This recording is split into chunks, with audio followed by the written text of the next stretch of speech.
Os estúdios Disney eles têm dois grandes sucessos que têm uma pequena semelhança. Mowgli, o Menino Lobo, e também Tarzan, que foi criado pelos macacos. O Rei das Selvas, e que foi criado dos macacos. Tarzan dos macacos. A história é bonita, essa história é envolvente, eu prefiro ainda mais Tarzan. Mas, e se de fato essas crianças tivessem sido criadas por lobo ou macacos? Como de verdade teria sido a vida delas? Teria sido aquele encanto todo? Teria tido aquela esperteza toda? Nesse vídeo, eu vou lhe trazer a história de 3 crianças que de fato foram criadas por animais e a consequência da vida delas. E com isso, trazer também a pergunta e questionamento. Por quem você tem sido criado? Quem são as pessoas com quem você tem vivido? E o que isso tem feito com a sua vida?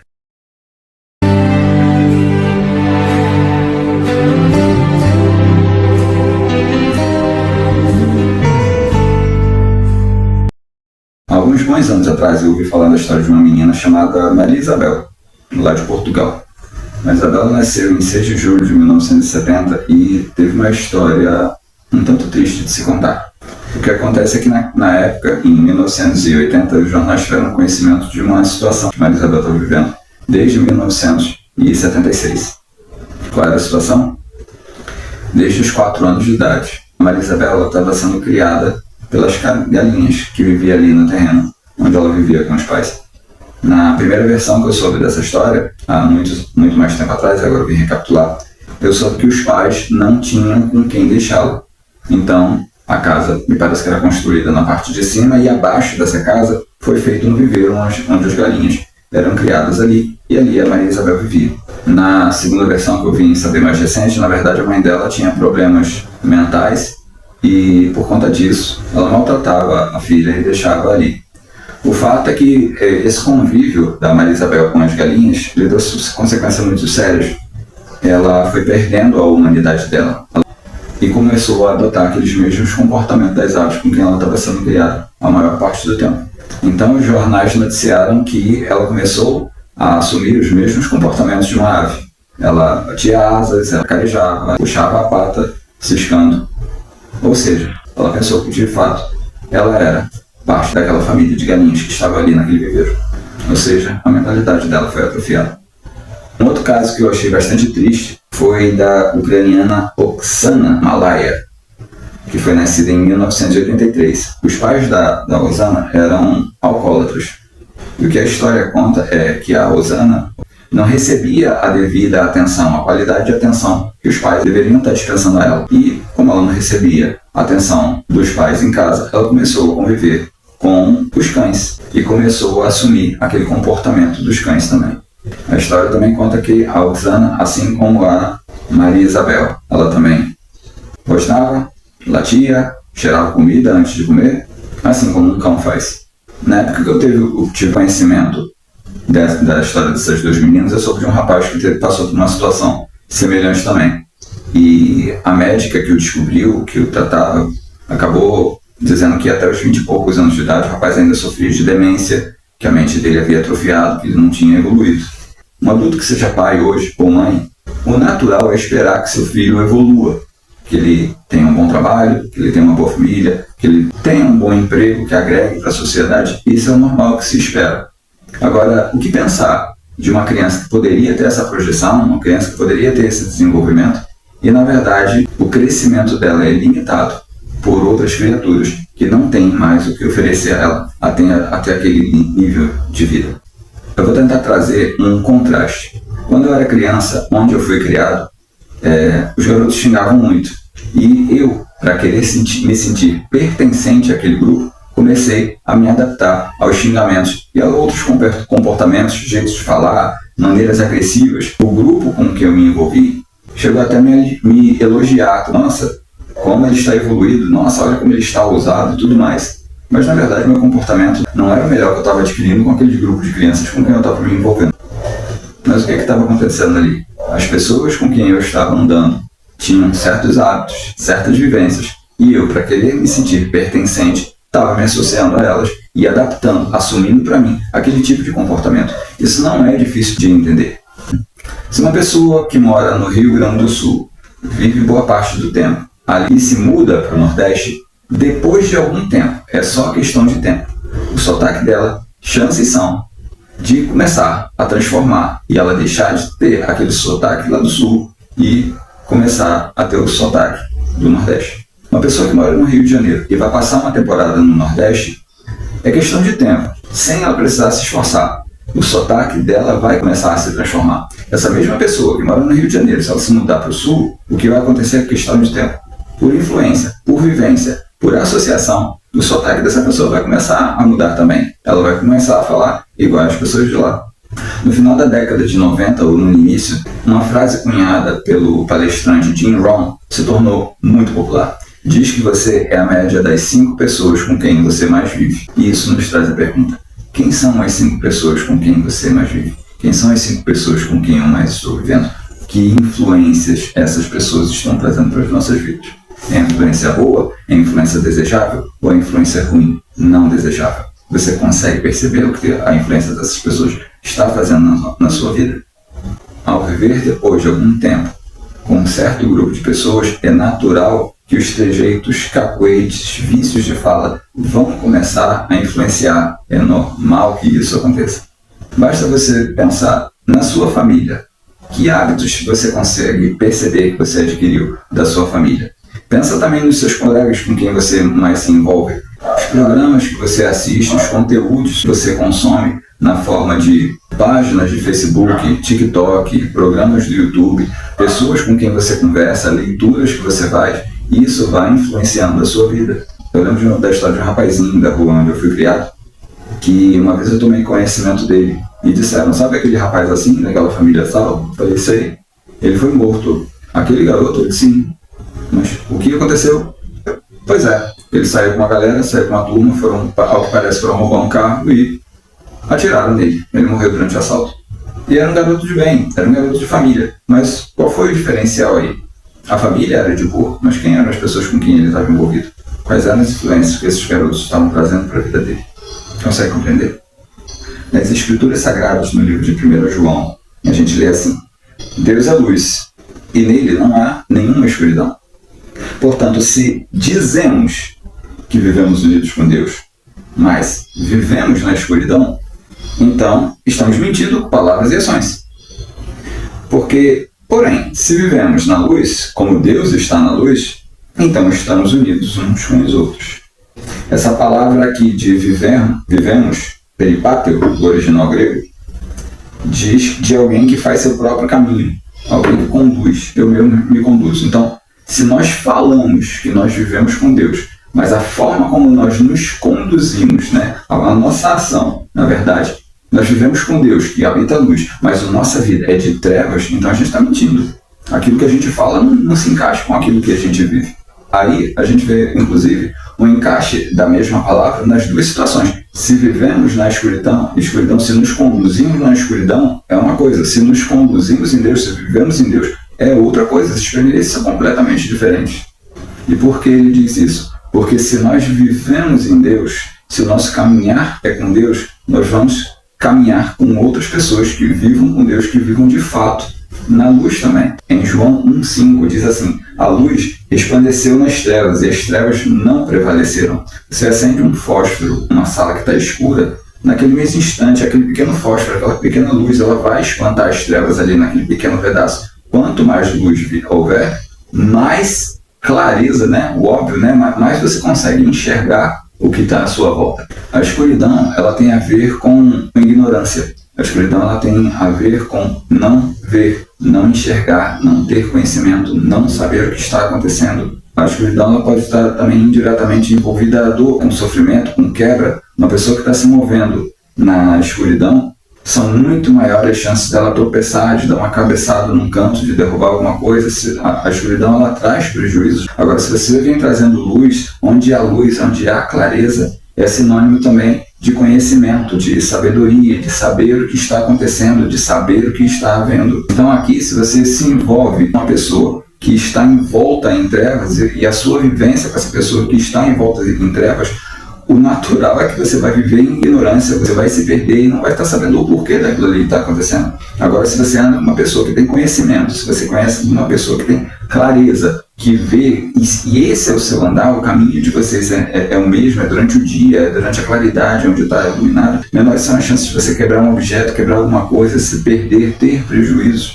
Então, no verso 6 de 1 João, por inferência, a gente já percebe que não basta que seja uma pessoa, um colega, um amigo que esteja dentro da igreja. Isso não é suficiente. Que a pessoa que diz que vive ali, uma pessoa que apenas fala, uma pessoa que usa da boca para dizer algo, mas não está se adequando, não está se transformando, não está em transformação, não está em clareza, essa pessoa não serve. Se eu, Luismar, eu estou em escuridão, em ignorância, mas quero sair dessa situação, uma das primeiras coisas que eu preciso fazer é andar com aquele que consegue andar na claridade, é andar com uma pessoa que sabe o que está fazendo, é começar a me aproximar de uma pessoa que já está andando na luz. Provérbios 22, 24, por exemplo, diz assim: não se associe com quem vive de mau humor, nem ande na companhia de quem facilmente se ira.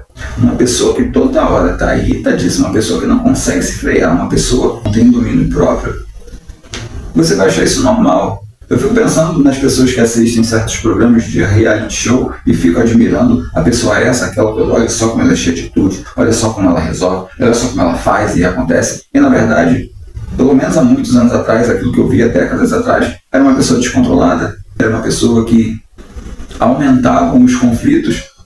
Não acha natural que se a gente vive com uma pessoa que, por exemplo, tem esse tipo de comportamento e a gente se associa a ela e vive com ela, a gente vai adotar esse comportamento para a nossa vida também? O primeiro verso do primeiro salmo, o Salmo 1:1, muitíssimo revelador, diz assim: feliz é aquele que não anda no conselho dos ímpios, não para no caminho dos pecadores, não se assenta na roda dos escarnecedores. Analisando esse verso, a gente percebe que aquele que não anda no conselho dos ímpios é como uma pessoa que, digamos, está numa estrada, caminhando. E esse tipo de pessoa é companheiro dela, está caminhando, mas em algum momento eles vão se separar. Se uma pessoa naquele momento ali, você se encontra com ela e a comunicação dela, o que ela tem a dizer, o que ela tem a influenciar não é bom, por quê? Porque isso já pode te trazer para o segundo nível de envolvimento, que é o que para. A pior coisa que você tem que fazer agora é parar no caminho com essa pessoa e dizer assim: que interessante, me falar mais sobre isso que você está dizendo. Agora, pior ainda, é o que se assenta. Essa palavra assenta no original, na verdade, ela está tratando de pessoas que convivem. Assenta-se, está tratando da pessoa que vive debaixo do mesmo teto. Uma coisa é você esbarrar com uma pessoa ali e achar graça daquilo. Já não é bacana, porque isso pode conduzir para esse outro nível que eu falei. Você pode querer parar para ouvir mais dela porque você achou legal o assunto. Agora, o pior é que, além de você parar, se você fizer isso constantemente, você vai estar convivendo com essa pessoa. E essa pessoa também vai estar te enredando com aqueles maus hábitos. Em Provérbios 23, 20, eu quero dar como exemplo também, diz assim: não ande com gente que bebe demais, nem com gente que come demais. O ponto aqui é o demais. Por quê? Porque tanto os beberrões como os comilões vivem com sono e acabam na pobreza. Não existe um porquê não se envolver em demasia com certos tipos de pessoa. Mas o contrário também é verdade.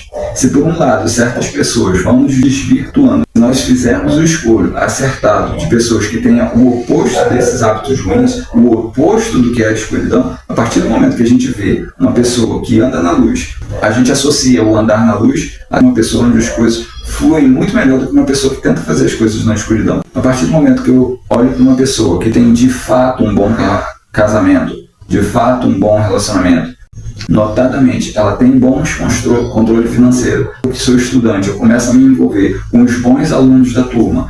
Eu escolho me aproximar daquela pessoa que tem uma vida espiritual de fato, não de palavra, não a pessoa que fala que vive com Deus, que diz que vive caminhos de Deus, mas a vida dela é torta. Essa pessoa não. Se eu, Luismar, quero fazer correções na minha vida, na vida familiar, no meu relacionamento, no meu trabalho, nas minhas finanças, em aprimorar meus hábitos de saúde, em aprimorar qualquer área da minha vida, é muito natural que, ao me aproximar de pessoas que já tenham esses resultados, ao me aproximar e fazer escolha de, como eu disse ainda há pouco, como disse Jim Rohn no início da década de 90, você é a média das 5 pessoas que você mais convive, é natural que, se de forma inteligente eu comece a escolher pessoas que vivam aquela experiência que gostaria de ter para a minha vida, com o passar do tempo, a gente vai começar a assimilar aquele novo comportamento, daquele novo tipo de pessoa com quem a gente está se associando. Qual área da vida você gostaria de mudar? Qual área da sua vida você gostaria de aprimorar? Que tal você parar de andar com aquela pessoa que senta lá no fundo da igreja e fica de bate-papo com você, não te levando a nada, te distraindo daquilo que pode ser ensinado? Que tal você começar a se associar com aquela pessoa que faz o ano bíblico dela e perguntar como você se planeja? Se associar àquela pessoa que faz o seu estudo semanal da lição dominical, por exemplo, e essa pessoa ela tem uma boa disciplina, ela realmente consegue cumprir os prazos dela para fazer aquele estudo e aprender mais, e você se associa a ela e pergunta como você faz. Me diz como é que você trata seus filhos para que eles consigam ter essa educação que você tem.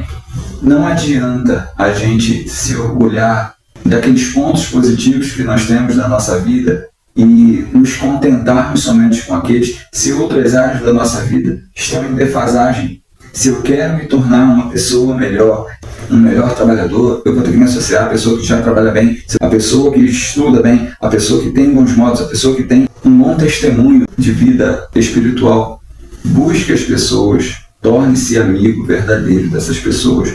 Abra mão de outras pessoas que não estão te conduzindo para um bom caminho e comece a perceber o quanto sua vida vai se transformar. Mas você está me dizendo, eu vou ter que trocar de amigos? Sim, dependendo de onde você quer chegar na sua vida, talvez você tenha que trocar de amigos.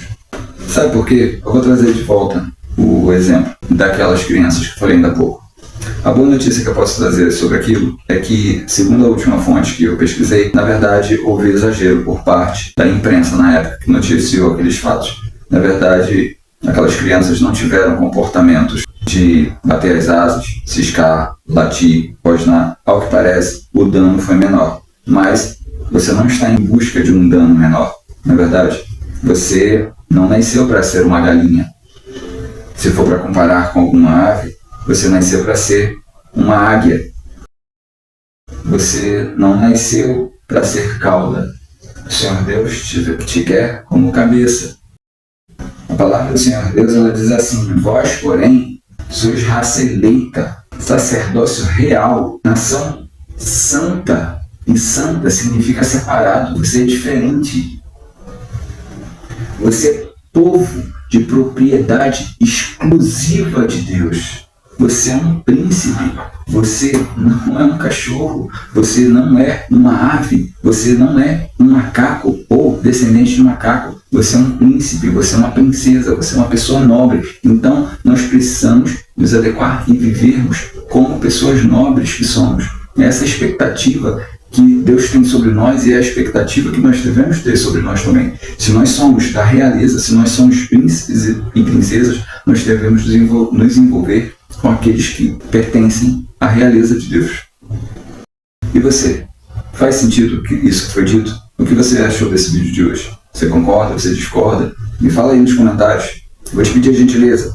Se esse vídeo fez sentido para você, se ele teve valor para você, me ajuda com o trabalho que eu tive em fazer. Compartilha com alguém que talvez faça sentido esse aprendizado. Curte, compartilha, leva para outras pessoas, comenta. Você vai estar me ajudando muito e você vai estar fazendo o algoritmo entender que esse conteúdo é válido, ele é importante e que agregou na vida de alguém. E no final das contas, se mesmo que você não consiga lembrar de tudo que eu disse aqui até então, pelo menos uma coisa eu gostaria que você lembrasse muito bem. Não se esqueça. Como um pai que se compadece dos seus filhos, assim o Senhor também se compadece dos que o temem e o respeitam. Fica com o Pai.